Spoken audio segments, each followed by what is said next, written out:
Good afternoon. So I'm Jacob Beasley, Dean of the School of Education and Professional Studies, and I will be presiding today for today's forum.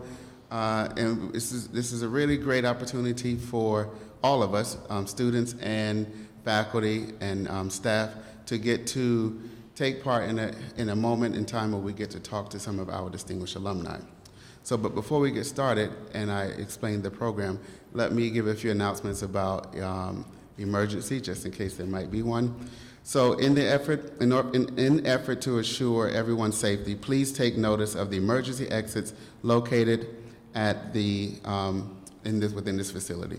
Please know that the closest exit, and remember that you may exit through a door that is not close to the one that you came in, although that's not really the case with this room.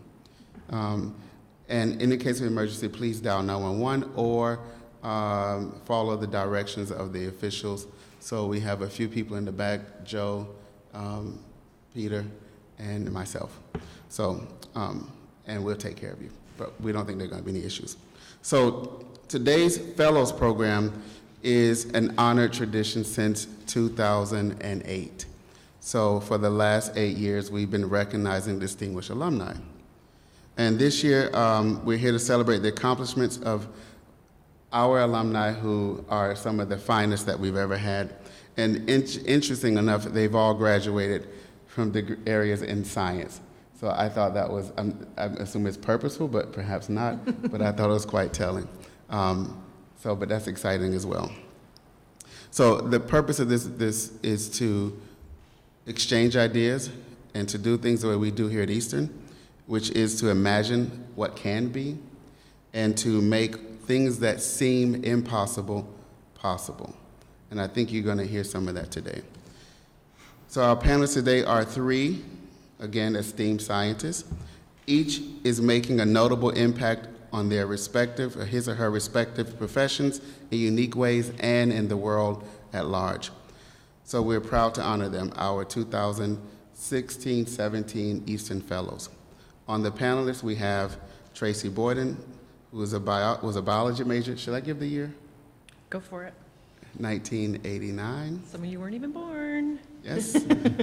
She's a principal scientist at Pfizer and who owns several patents and develops drug therapies used to treat diseases ranging from cancer to neurological disorders. So as you can see, invaluable work. Cindy Connie, who graduated, should I give the year? 1977. Environmental Earth Sciences, is a certified gemologist and is nationally recognized expert in gemology and jewelry appraisal. We talked a bit about appraisals earlier today. And Andrew Zlotnick, Andy, shall I give the year? Sure. Okay. 1985. He is an environmental earth science major, and he's a senior vice president for the environmental engineering and consulting firm Fuss and O'Neill. So without further ado, I will begin to probe a bit into their lives, and hopefully, I know that they will share some insights into how we might even think about ways in which we can construct our own thoughts about our lives and living. So let's start with something basic. So if you could, in brief, just to give us a historical background, discuss your career path after graduating from Eastern, and we will start at our first panelist, Tracy. So I graduated in 1989. I was a major in biology, human biology, in the honors program. And then I was a minor in education because I thought I wanted to teach high school science. Shortly after finishing my student teaching, I suddenly realized that the kids in high school were terrible and that I really did not think I could do the teaching, which was devastating to me because that's always what I thought I wanted to do. But it was the science that really got me engaged and kept me motivated. I then got a job as a contractor at Dow Chemical in Gales Ferry, doing just basic laboratory work. And it was there that I met a gentleman who was working at Pfizer. He was working there nights because his wife was pregnant with triplets. And he encouraged me to apply at Pfizer. And I said, I can't go to Pfizer. I'm not that smart, I'm not that good. But he kept prodding me and encouraging me, and I did. I applied and got the job 25 years ago. And I've been at Pfizer ever since. Multiple roles. I've had a lot of different supervisors, a lot of different opportunities, but I now work as a principal scientist. I'm no longer doing benchtop research right now. I've actually moved in the last 3 years into a group that does regulatory sciences. So now I do a lot of the QC, quality control checking, and writing of information to the regulatory agencies for new drugs that Pfizer puts onto the market. So, Andy? I don't know if I can live up to that. Wow. We all have different paths, so. So, yeah, I graduated in 1985, environmental earth science major, and I actually got my first job through some referrals from another Eastern grad during my co-op program, and we'll talk about that a little bit later. But I started with a company called TRC in the Hartford area, and was there for 4 or 5 years as a field scientist, doing a lot of field data collection.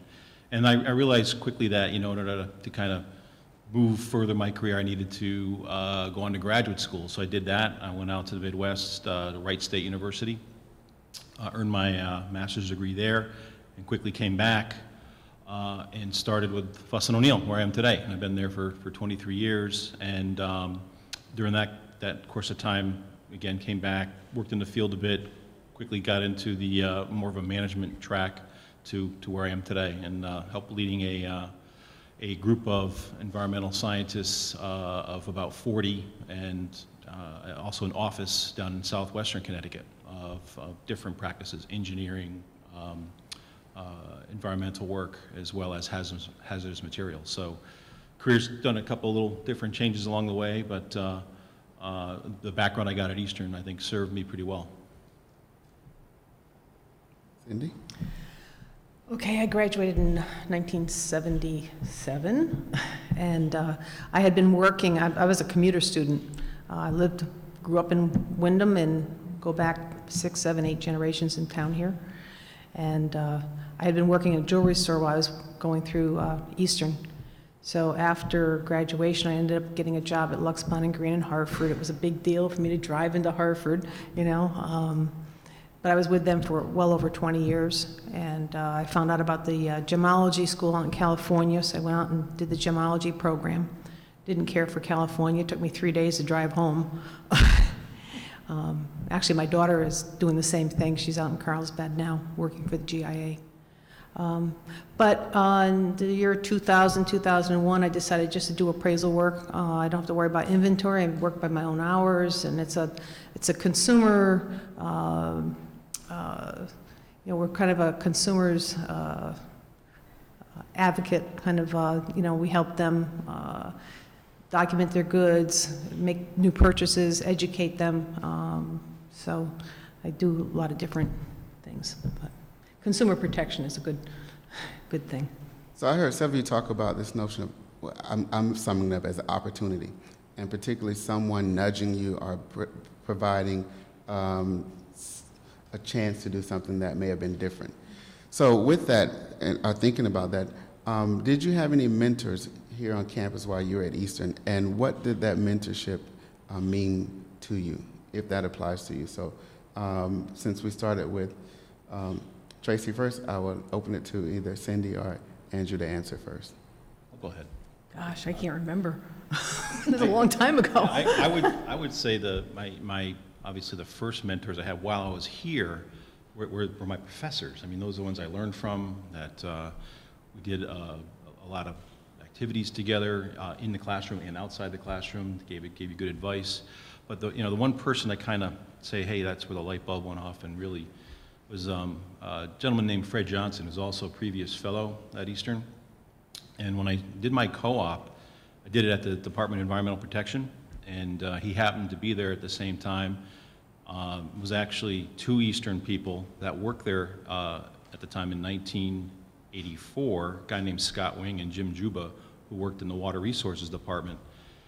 So I got to know them, and they said, hey, you should talk to this guy. He was in consulting, if that's something you're interested in. And really it was just, hey, you should try these couple of firms, because he had just left the consulting industry to go into the regulatory industry. So he gave me some tips and what to look out for, and how I might structure my last year, and really helped me a lot. I would call him a great mentor. Cindy, do you? I don't think we had counselors back then. I just, I just remember Ray Smith being such a great instructor, and, again, just the instructors in the earth science were wonderful to, So most of it in that case was from the faculty, yeah. the position yeah, of faculty. Yeah.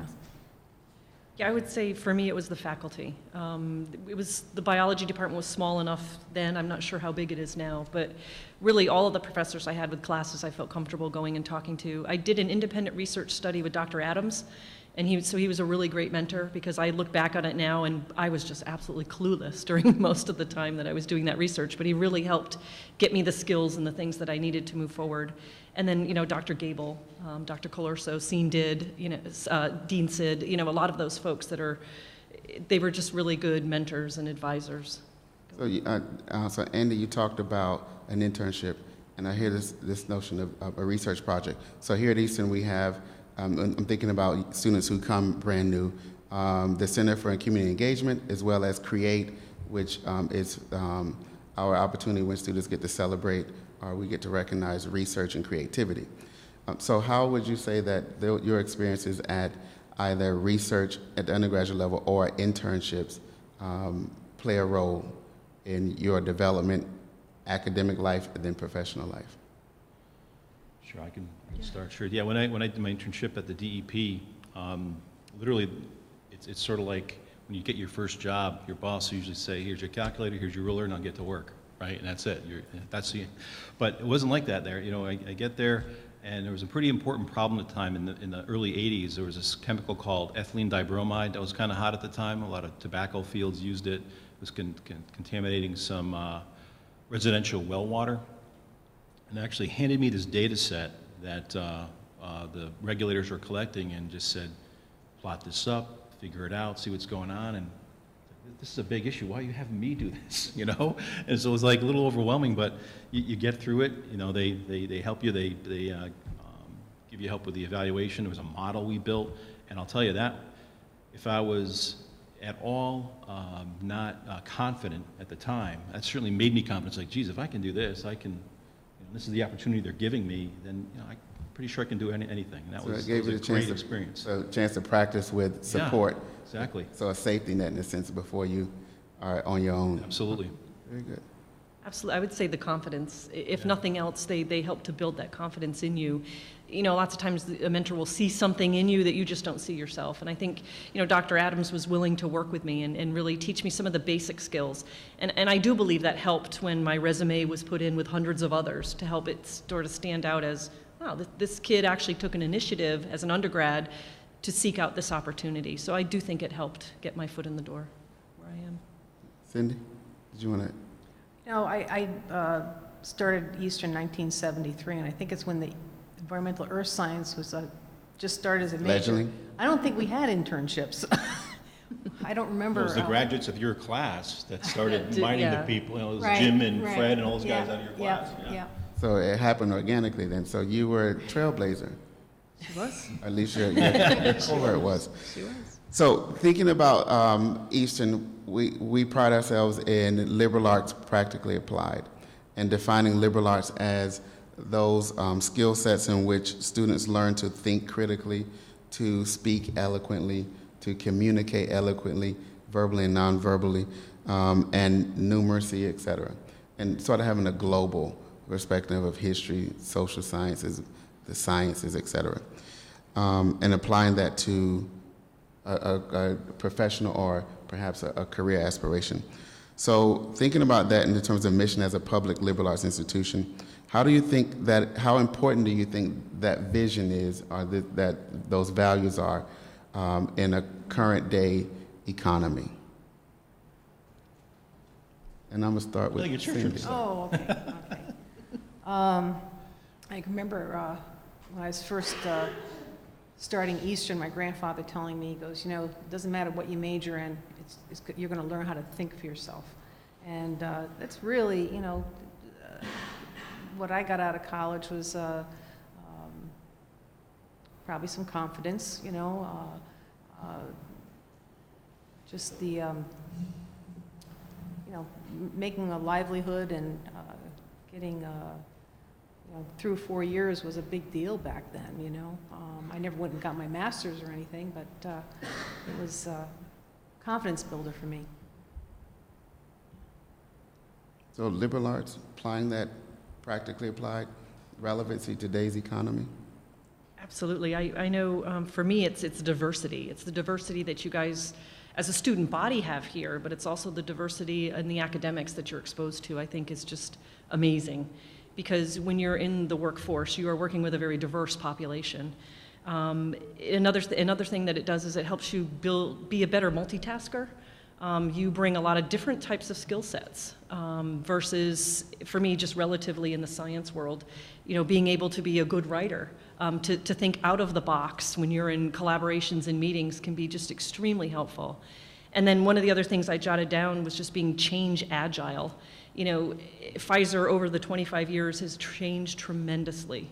And I've always been able to sort of keep ahead of that wave of change. I've seen a lot of colleagues come and go with layoffs and the roles that I've been able to change. And I think having just that liberal arts, that multiple type of background that you get here helps you be change agile. Because when you start with company on the day you graduate, look, you know, in my shoes, 25 years later, I guarantee you won't be doing the same things. So you're getting a great foundation. And Andy, how long have you been at your current employer? Current employer, 23 years. I've been in 23 years, consulting okay. 31 years. All right, so on that line, 23 years, same place, what does it mean to be change agile or nimble? Yeah, I think I couldn't have said it better myself. That's a great term because at a liberal arts school, I feel like you're exposed to a lot more. You know, you're forced to. I think it's part of your curriculum. You have to be. And having the different knowledge in different areas, you know, you want to be able to have a conversation with somebody when you're employed with somebody. You want to develop rapport. And you can only do that if you're sort of learned it in a couple different areas. There's a lot of schools that'll just say, okay, if you want to be a geologist or an engineer, here's the coursework, here's what you take, and there's really no variation at all, whereas I think at a liberal arts school you get, use the term because you use all the time, but well-rounded, you know, you truly are. And the second piece is the 3 things, writing, and writing. So, you know, that's, for me and what I do, that's our work product. People have to read it and understand it, and I think that's important in a school like this. And you shared with us earlier a bit about the interview process at your place. So can you share that with us? Yeah, you know, many of you are probably getting ready to do that, you know, look at your first job outside of school. Well, don't be surprised especially if you apply at Fuss & O'Neill, that you're required to do a 20-minute writing test. And so what we do for all our interviewees, our entry-level people, is as part of the interview process is to sit them down on the computer, and whether it's a senior project you might have done or a favorite course you had, tell me about it in 20 minutes, and just put your thoughts down on paper. And it's telling, you know, how many, you know, people that can actually put their thoughts down quickly, coherently, can read it. It's an important skill. So I want to shift just a bit. I have a 2-part question. So one is, within your respective areas of work, your professions, what's on the horizon? So what's changing? And then thinking about how things are changing, what would be the challenges and our opportunities for Eastern graduates? Recent graduates or those who are about to graduate. So what's changing, what's on the horizon, and then how does that impact challenges or opportunities for our students? And I'm going to let any order. Oh boy, that's a tough one. Obviously science changes all the time. So, you know, staying on top of the science is almost a full-time job in itself. But one of the things that I know that we work with at Pfizer right now is how to relate to your generation. I know that may sound kind of crazy, but Pfizer has invested quite a bit of effort into, you know, what makes millennials tick, what makes you guys motivated. And so I guess my advice would be, you know, in the world of ever-changing science, when you get into the industry, you know, have patience with the old folks like me, but be willing to share your ideas openly, because I think we're learning how to relate and how to manage and how to motivate and keep you guys excited and engaged. And that's one of the sort of a panel I've been put on at Pfizer, totally unrelated to the science and the work that I do. Well, it sounds like sort of workplace well-being or workplace harmony, workplace productivity. But there's always going to be another generation under you. Absolutely. So as you're hired, there's going to be the other group coming in under you. So there's always this sort of intergenerational sort of communication challenge in some ways. It's all based around that colleague engagement, because, you know, Gallup surveys and all the surveys in the industry have shown if you have colleagues that are really engaged, they're going to be more productive. So changing. Yeah, I'm going to dive in a little deeper. I be a little more, you know, specific to the field I'm in, but you know, in the environmental field, there's constant change with either regulations. There's new emerging compounds that come out that toxicologists look at and say, hey, this wasn't as you know, as safe as we thought it was, and so we have to regulate that some more. So I truly believe if you get into this field that there's work you'll have a career in it for sure, because there's things changing so much. Plus the fact of just you know, climate change, you know, shoreline protection, things like that are all part of environmental issues. Even when you do a development, you have to do some kind of environmental assessment of that property before the building can get built, usually. And the reason is there's less building going on in green fields and more in brown fields. We're utilizing those old properties and they have problems. So I truly believe that's going to be the way it is, and there's opportunity there for you. You know, what are some of the challenges? I think, you know, political climate can steer things sometimes, you know, different directions. You know, interest rates, believe it or not, can help or hurt the industry, depending on how cheap money is and people can actually do a project. And just really staying on top of the different technologies, remedial technologies in the field. Those change so rapidly, as I'm sure in your industry, and just being on top of that is a job unto itself. And so, you know, when you're out there, make sure you take advantage of that kind of thing. You know, talk to your employer about, hey, how about this course? How about that course? I want to be the company expert in this particular area, because the more, going back to what Tracy said, the more tools you have in your tool belt as a professional, and the less apt they are to say, well, you're dispensable, You're dispensable, or you know, exactly. because you know, the more you're useful to do different things, I think that makes you just a better person. absolutely. So Cindy, you've had a non-traditional trajectory professional. So you were, I call it in the industry, and then you started your own industry within the industry. Right, right. So what are the challenges? So that's The interesting challenges to would talk be, about. of course, you know, there's always new treatments of gemstones that might not be divulged. There's, you know, synthetic diamonds are coming out right now, you know, how to identify them. You know, just keeping on top of that, you know, I really, every year I'm going to seminars and conferences, you know, 2 or 3 times a year. I'm still spending, you know, $5,000 or $10,000 a year for continuing education. I feel I have to do that. It has to be in my bio, because, you know, if I'm going to end up in court, I want to be able to back up whatever I'm, because you don't really need a license in the state, any state. You don't need a license to appraise jewelry. So you can imagine how many fluky people are out there appraising jewelry. So you're sort of like a contractor. yeah. And so I want to follow up on that though. You synthetic diamonds. Yeah. So how real do they look? They look pretty darn real. The synthetic diamond has exactly all the same properties. It's just man-grown in the lab. And in a less period of time. Right, right. Because Okay. diamonds were formed millions and millions of years ago, down deep inside the earth. So that is just basically a charcoal squeezer, or what's that? I was wondering. Now we want to know the process. Right now, they're not inexpensive either. I had one a couple weeks ago. A gentleman that bought it, you know, he worked in a lab and he wanted a lab-grown stone. He knew it. Fortunately, you know, he knew what he was buying, but he still spent $4,000 on a Wow. carat stone, you know. But it was cool for him. Pricing probably will come down, but how do you identify it? So I want you to take sort of a reflective stance. I know we talked about this earlier. We're walking over, but thinking about your younger self when you were back on this campus. Yes, a lot has changed. But if you were to think back to your younger self when you were on campus, what advice would you give to yourself? I think I missed out on, in being a commuter student, living on campus. I think that on-campus experience is a wonderful community. I think that would have been a big plus for me.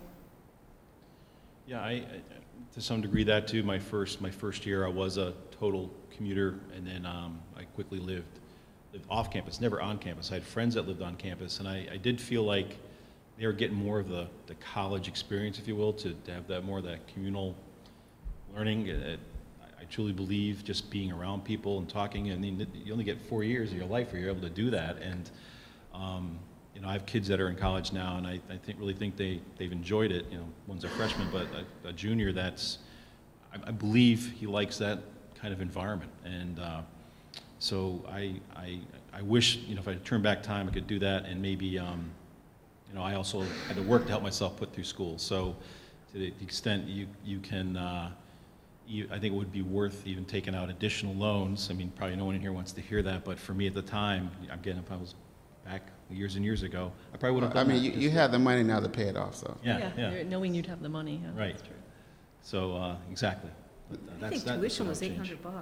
Yeah, it was pretty, it was, yeah. It was pretty reasonable. Yeah. I could buy my books and pay for Wait, tuition. how much you say it was? I think it was $800. 800. I can remember my mother getting the bill and she complaining. Well, $800 was a lot. It's like that synthetic diamond. Yeah. All relative. But we had 5 kids in our family, so I was the only one that went to college. Interesting. Oh, we'll explore that. Congratulations, yeah. I guess I would say I was also a commuter. So I would say to myself, maybe just get your nose out of the book a little more every now and then and take advantage of what was around me. I look and see what you guys have for opportunities here, and I think there's just so much. And I think I would have tried to think out of the box a little more.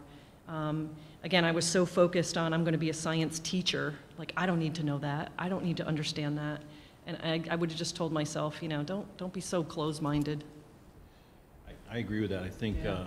it drives me nuts. Even my son, you know, he's got access to clubs and all this stuff, and Exactly. you know, he takes advantage of some of it. But you know, to reel back time, I wish I could have done more of that. You know, there same was here. definitely stuff there. You know, some club sports and stuff like that, but just other kind of enriching clubs to make it more well-rounded. Yeah. So that was your current person speaking to your younger self. But what word, if you had to say, just sum it up, what few short words, an aphorism, or one word of advice was given to you that has made all the difference, or something that you've learned that you would like to share to others that you think will make all the difference?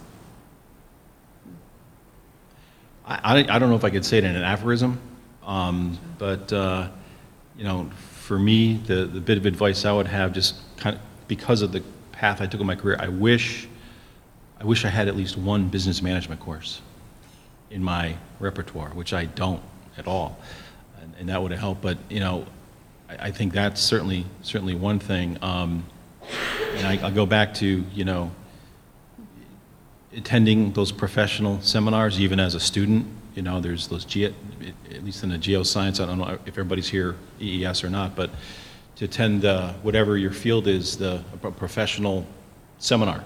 So you can, you're here, you see how your professors teach and everything else, but you go to there, you see different papers being presented, different things that might open your mind to something, saying, hey, I want to try that. I think just something that'll give you a different experience would be good. That'd be my bit of advice. That's really cool, yeah. I agree. I've never had a business course. And you own your own business. And you run a business. So that one thing, word. Confidence. Confidence. How does that come naturally? How does one build it? I think through your experiences, education being a wonderful foundation, but confidence and just trying to do the best you can, you know? Just always striving. So I'm thinking, when I graduated from college, that's scary, and you're talking about confidence. So with that notion of fear, and fear can sometimes be seizing, it will stop you in your tracks. How do you mitigate that? How do you maybe not mitigate it, but how do you navigate it and towards this notion of confidence? Well, in my field, I tried to learn as much as I possibly could, whatever I was doing or handling or whatever. I wanted to know what I was doing. I wanted to understand it, so. I think if you can find a mentor in that area is very helpful. A mentor can really help you build confidence. And so did you have a sage word? I actually wrote it down because I stumbled upon this a few years ago, and it was, successful people don't do everything well. Rather, they leverage their strengths incredibly well. And that has really resonated with me because, gosh, if somebody had told me that 20, 30 years ago, I think if you can really, in your minds, tap into what your talents are, what you're really good at, and the stuff you really love to do, and then finding an organization, finding a job that'll tap into that. Every day you go to work will not be a job, it'll be a career. In my 25 years, I didn't even multiply out how many days that is. I've never felt like I've had to drag myself out of bed. I've always looked forward to my job, every day going in, and I still do. I don't know if it's because I've drank the Kool-Aid or what, but I love what I do. But I think it's because I've tapped into something that I can do really well, and I'm passionate about it. And so it's not a job to me. I feel lucky every day to go to work. So I just would hope that you guys can find that. So you all have our panelists' profiles. So at this point, I want to open the floor to any questions you might have. And if you could stand up, say your name, your major area, and then present your question. Sure. I was a young professor with Tracy Starling District. One of the few people still around for a time here. A lot of these students are senior biology majors or going to be going out and getting the first job. When you were a benchtop scientist, what did you look for in hiring people, and what impressed you, or what turned you off to applicants or people who showed up in the lab to work? Gotcha. So actually this morning I mentioned to some of the folks that I talked with, I've been lucky to interview hundreds of people. And really the first thing I look for in a person when I'm talking with them is to say, could I work with this person 8 hours a day?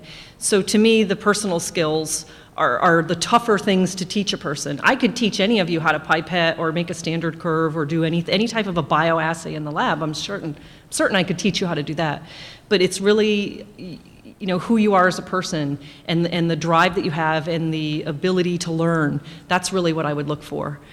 There are the obvious things with a resume, making sure that it's all spelled correctly and you have the proper things that you're putting in there. But if you can make it past that, this is the yes pile of resumes and the no, I think just going into an interviews and just being yourself. And when you are asked a question, do you know how to do this type of a work, and you've never done it, to just be humble to say, I don't know.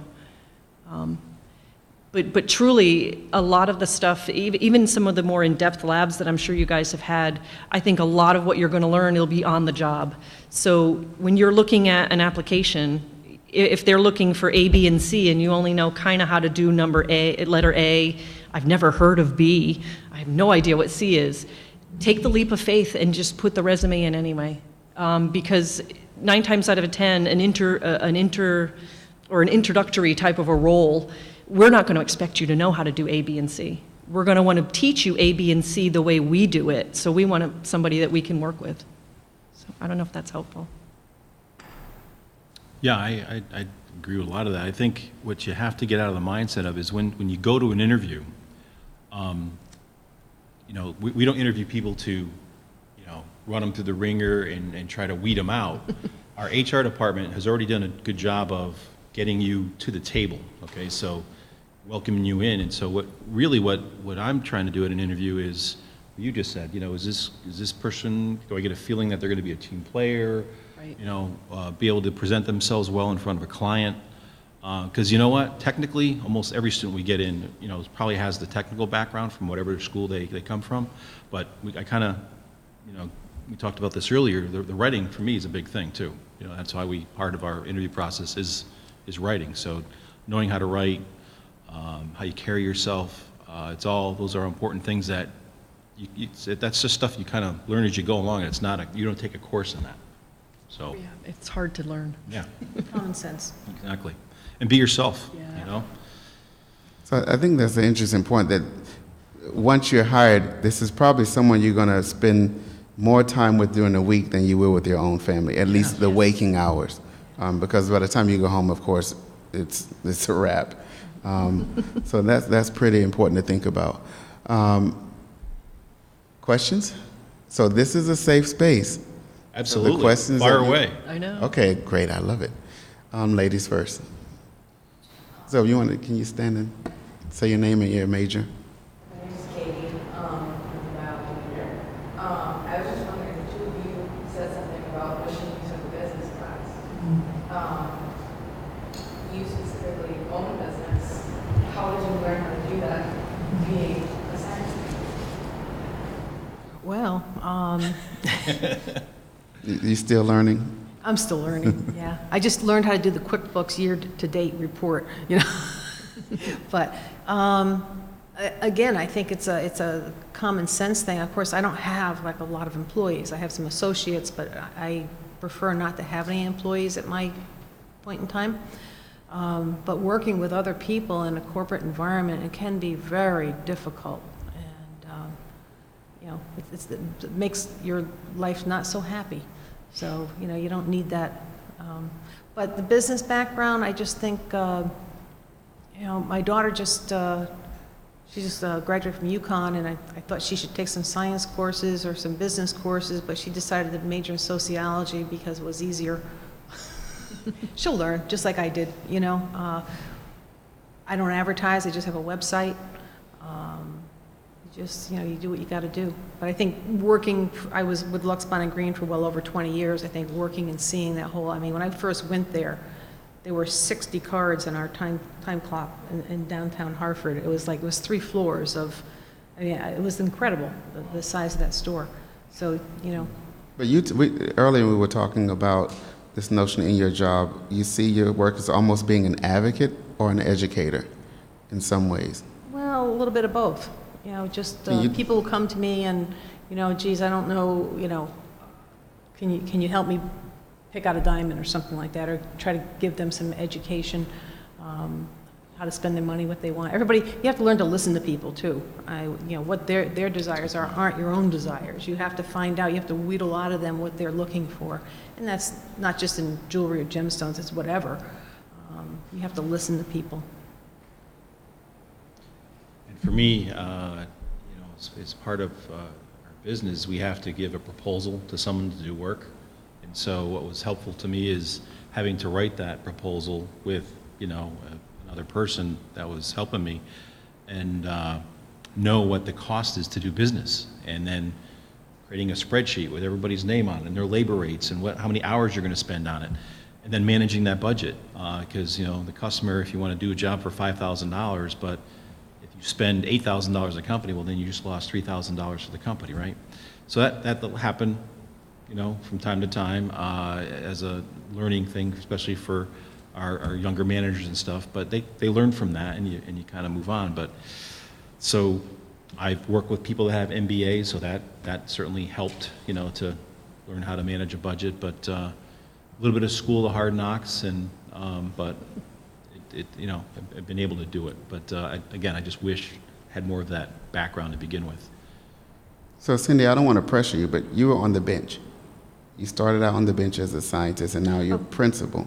I'm sorry, Tracy. Yeah. So you started out on the bench, and now you're a principal scientist. How did you learn those leadership skills? That's an interesting question. I think a lot of it is, I think you just have it within you. And I think having mentors along the way that saw my abilities before I even saw them. I can recall one spectacular manager that I had, and she asked me one day, you know, what do you want to be doing in 5 years from now? And I said, I want your job. And she was not threatened by that. She said, you know what, I'm going to help you make that happen. So I was the very first non-PhD to have a lab, to sit on drug development boards. It's just kind of would give me a joke to have people call me doctor, Dr. Boyden, and it's like, yeah, sure, you can call me that, but, whatever. So I think just having those experiences and gaining the confidence as you go, but really just, working hard. I didn't coast through any of it. I definitely, had my nose to the grind, really working hard, and it's really what I wanted in my career. I didn't want to just settle for being just a lab tech pipetting all day. I wanted more for my career. So.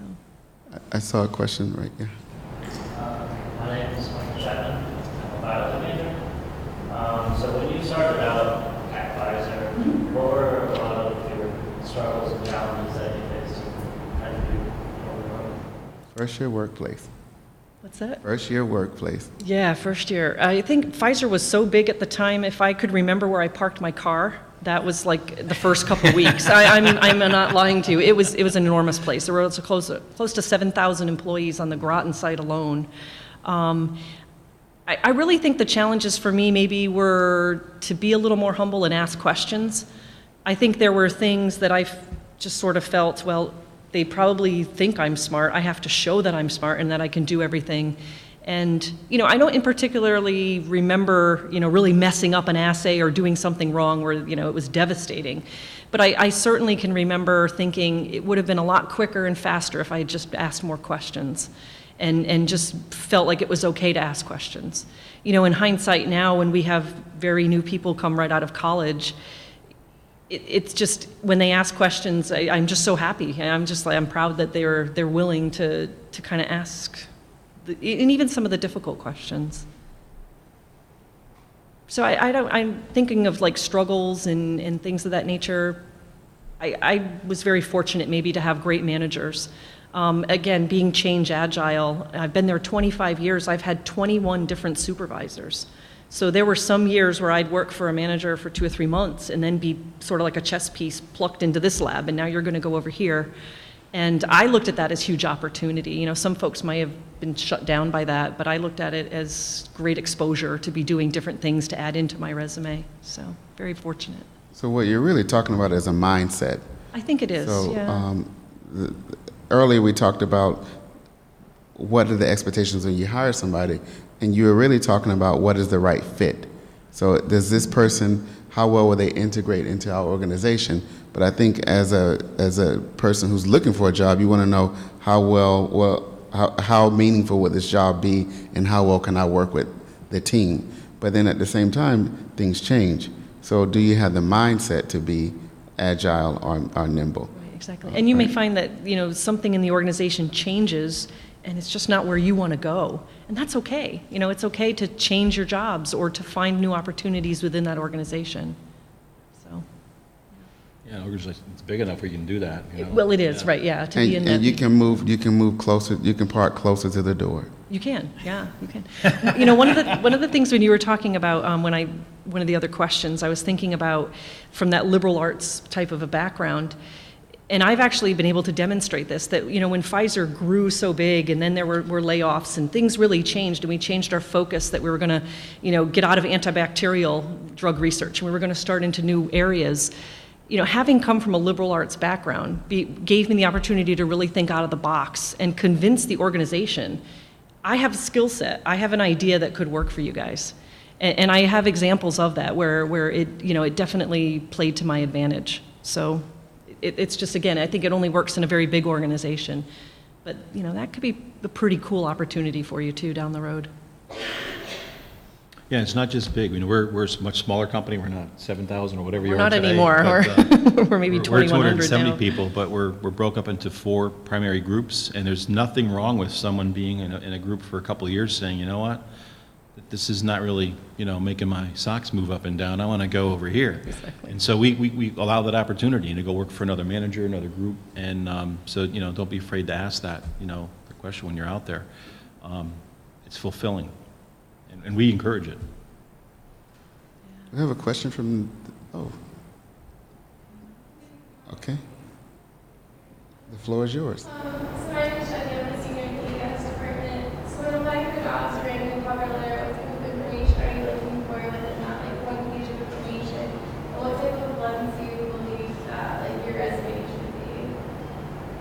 Just have one sentence. I'm awesome and I can write. Full stop. Right. No, I mean, obviously make sure it's well-written, no mistakes in your cover letter, but, for me, it's because not only is it a cover letter, I believe our HR department will also call you and just do like a phone interview as well. So have some points written down ahead of time, some questions. You can go online and probably get like the top 10 questions people ask, whatever, but you certainly should have those on. What are your strengths? What are your weaknesses? That will probably be asked of you, but as well as other things. How do you work well in teams? Think those through a little bit prior to a phone call like that. But in the cover letter in your resume, you're not going to have a lot of other experiences in other companies. I mean, you're in college, so but put down everything, whatever you did. If you're a manager in a clothing store, or you worked over here even just for a couple months, show your history, whatever it is. It's stuff that you've done, and you should, put that into the mix. And I would say particularly to the extent that you can talk about how it's relevant, the skills. The skills are relevant to the Absolutely. position. Right, if there's anything in the lab that you've, like a piece of equipment or a unique class that you took, maybe just highlighting kind of that. But I, again, have been fortunate enough to do the phone interviews and go through stacks of resumes. And, I look at GPA, especially right out of school, I'm looking at GPA, I'm looking at the types of classes that you've took. You don't have to list, everything that you've taken, but something that's relevant toward the job. If say you're applying for a job in a cytology lab, a blood lab, that you know how to do flow cytometry, or you've worked with that in your lab. I touched more than just a Bunsen burner, that type of thing. You probably don't even have Bunsen burners anymore. But, those types of keywords in a cover letter are hopefully enough to kind of crack the door open and at least get you to that phone interview. Burning questions. Yes. My name is Emily, and I'm a sustainable energies major. I love Eastern more than anyone, but I just was wondering if you think that coming from a state school and in your interview processes is something that you look at versus someone who went not a state school. Understand your question. Is it going to a state school a detriment, you mean?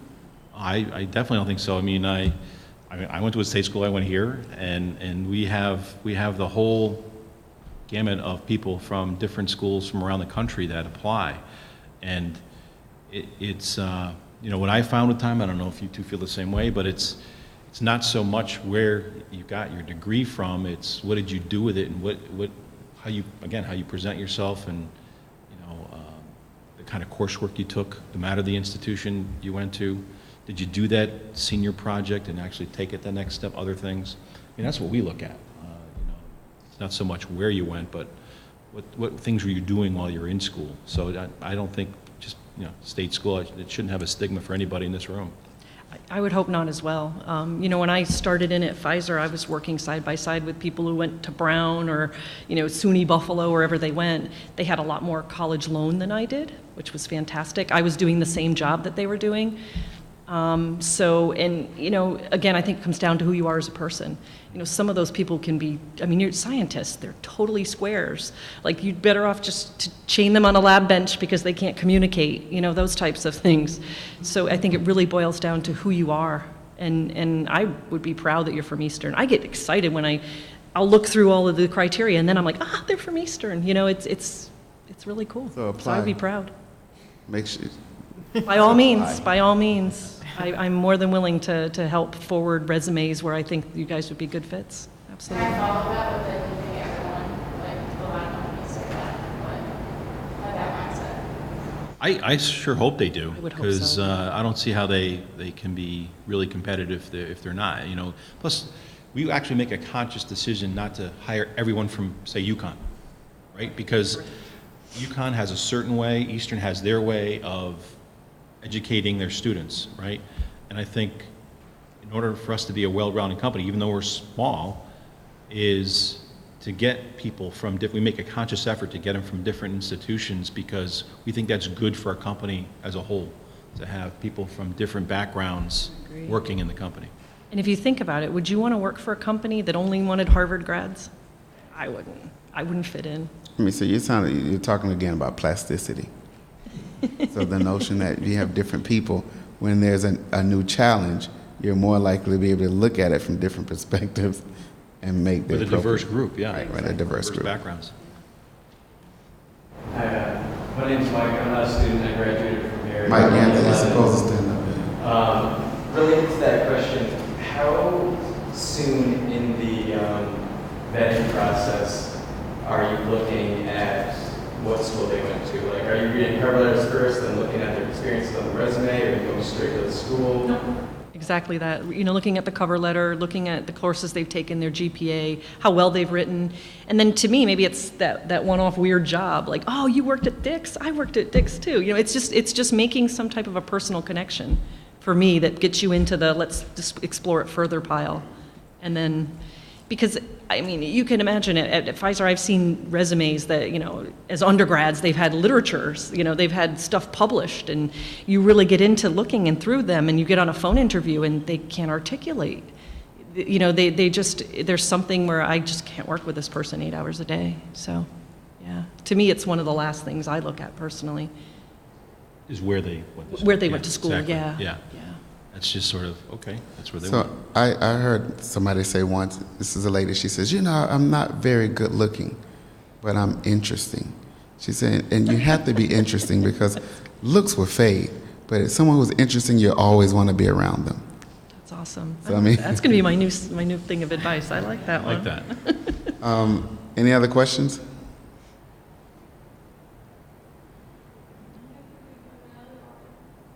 Okay. Let's hear it. Yeah, sure. Very, so like, I know that you started with a lot of ethics, and I know in our GIS classes, we have to portray all the information we're putting down in math to make sure it's ethical and you're not lying. So what type of ethical situations do you come across at work with the research you're doing, or the proposals you're writing, the things you're proving or not proving? So how does ethics play in your workplace?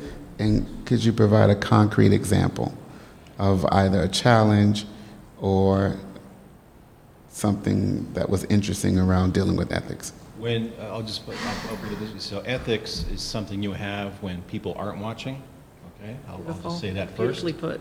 And so there are certainly times where we work for a lot of different clients. Some of them are buying a piece of property, some of them are selling a piece of property. And there's certainly times where, hey, you may not want to look over there and talk about that at all or disclose that information. And as soon as someone starts heading down that path, we quickly say, you can go find another consultant for that. We just, our reputation, we've been in business 95 years. My personal license is on the line. I'm an LEP in the state of Connecticut, so when I say a site meets the standards, put my stamp on it, it better meet the standards. So I better not be fooling around and doing something that's illegal, because you can get sued for that. So, having a good set of ethics obviously is very, very important, and you shouldn't bend on that at all, obviously, no matter what career you choose. Absolutely. I would say that for me every day. In the role I'm in now, I'm doing quality control check, so I'm redoing calculations and I'm looking at data. And there have been instances where I've found falsifications or things of that nature. And it's an immediate termination of your employment. But you also represent that company. I represent Pfizer. And it can lead to huge litigation. It can put a patient at risk. And that's just not something I would ever do. And like you said, it's what you do when people aren't looking. You might slave all day or all week on an experiment, and you get to Friday and you just want to get out the door. It's 4 o'clock and you didn't get the result you wanted. It can be so tempting to I'm just not going to write that assay down or those results down. But we are obliged as a company, because we are dealing with patient safety, to report everything, the good, the bad, and the ugly. So, I'm obliged to write down every result and do it ethically. Yeah, ethics are huge where we are. There have Huge. been LEPs, as I'm sure there have been PEs in the state of Connecticut that have been taken to task because of either falsification or bending the truth, in their reports. And Misinterpretation. A few have lost their licenses, so it is an issue in the industry. Issue meaning it's monitored. I don't think that I hear a lot of it, but it's certainly something I don't want to get caught up in, bad ethics, for sure. And Cindy, your work is a little different, but how does that notion of ethics, Well, I'm the a study of member ethics? of the American Gem Society, and basically their whole focus is on ethics and consumer protection. So, you know, being ethical in the jewelry business is very, very important. And when I am writing reports, you know, if there's any damage, I always note everything, because, you know, there's something in our business called betterment with the insurance company, which I could get, you know, taken the task on. You know, I'm not going to make somebody's ring worth a lot more than what it is, and they're going to lose it, and, you know, that type of thing. So it is what it is, and I document it and do a very thorough report. Okay, we'll take one last question. Maybe two if we have another goer on this side. Okay, yes. What, after being like a principal scientist advisor for however long, what inspired you or motivated you to continue your education to get your master's? I think just the changing of the science, and really almost all of the colleagues I work with directly right now have at least masters and PhDs.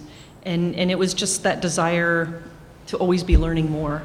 When my youngest went off to college, I said, okay, now it's my turn and I'm going to go get my master's. I will say I have a cancer biology class now that I'm taking, and it's hard. The last one was developmental biology, which really was mind-blowing to me. I really struggled through that class. So I think, yeah. Wow, I thought organic chem was hard, but and I think the older you get, it just bounces. Like, you guys are like sponges. It just comes in and it sits and it kind of, you know, it just stews, and you guys can process things so much differently. But it's really, I think, as long as you're always learning something, whether it's about yourself or about people you work with or the science that you do, you're going to be successful. Absolutely. I think I have had two questions on this side of the room. But are there any more from this side in particular? I feel like an auctioneer now. I know. Going once, going twice. Okay. So there aren't any other questions. Our panelists, you have time just to hold back, right? Sure, yeah. Okay. If anyone has So they're going to stay behind, and if you have any questions you want to talk one-on-one, they will be willing to answer those for you. So let's give them an applause. Thank you so much. Thank you. Thank you all.